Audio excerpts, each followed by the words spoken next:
বলছে, প্রভু ও কথা বলো না, এর থেকে ভালো তুমি আমার প্রাণটাকে নিয়ে নাও, কিন্তু আমাকে হরিনাম কমানোর কথা বলো না।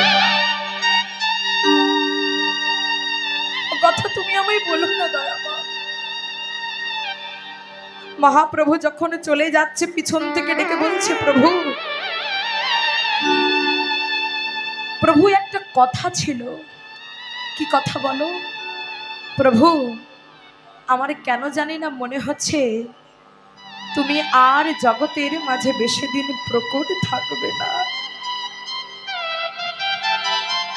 তুমি আর জগতের মাঝে বেশি দিন প্রকট থাকবে না। প্রভু আমি বুঝতে পারছি তুমি খুব শীঘ্রই এহ জগৎ থেকে অপ্রকটে চলে যাবে, কিন্তু বিষয় হলো কোথায় জানো?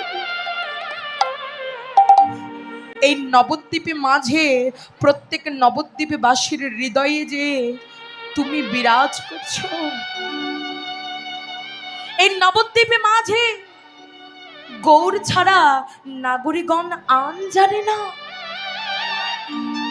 সেই নবদ্বীপে মাঝ থেকে যদি একবার গৌর হরি চলে যায়, এই নবদ্বীপে মাঝে পশু পাখি আকাশ বাতাস নাগরিকগণ হাহাকার করে গৌর গৌর গৌর বলে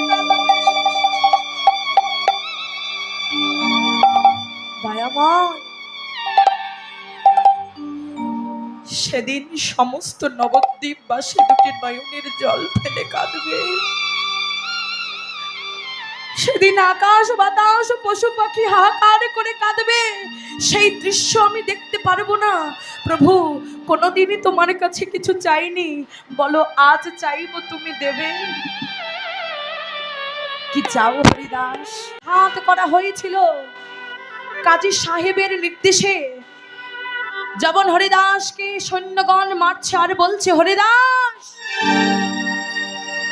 হরিনাম ছাড়, হরিদাস হরিনাম ছাড়, হরিনাম ছাড়, হরিনাম ছাড় করতে করতে যে সৈন্যগণ মারছিল তাদের বদনে হরিনাম সার হয়ে গেল,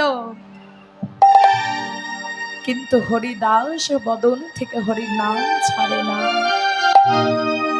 বাবা সেই হরিদাস প্রতিদিন 3 লক্ষ বার নাম জপ না করলে জল স্পর্শ করতেন না। সেই হরিদাস জানে ভক্তের ভক্তি কতটা গাঢ় হয়। দেখুন হরিদাস তার নিজের গ্রহে 3 লক্ষ বার হরিনাম করে তারপরে জল স্পর্শ করতেন। আর মহাপ্রভু যখন নীলাচলে চলে গেলেন, ওই পুরীর জগন্নাথ মন্দিরে ভগবানকে যে প্রসাদ নিবেদন করা হতো, সেই প্রসাদ আমার মহাপ্রভু পেত।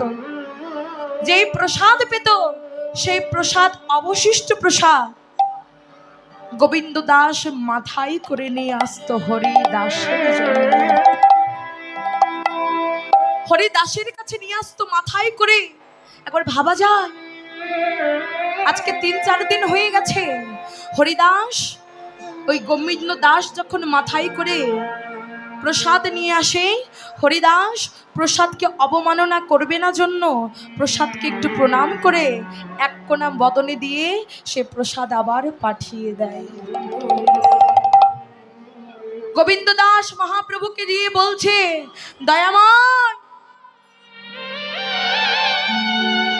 তোমার প্রাণের অধিক প্রিয় হরিদাস আর প্রসাদ পাচ্ছে না,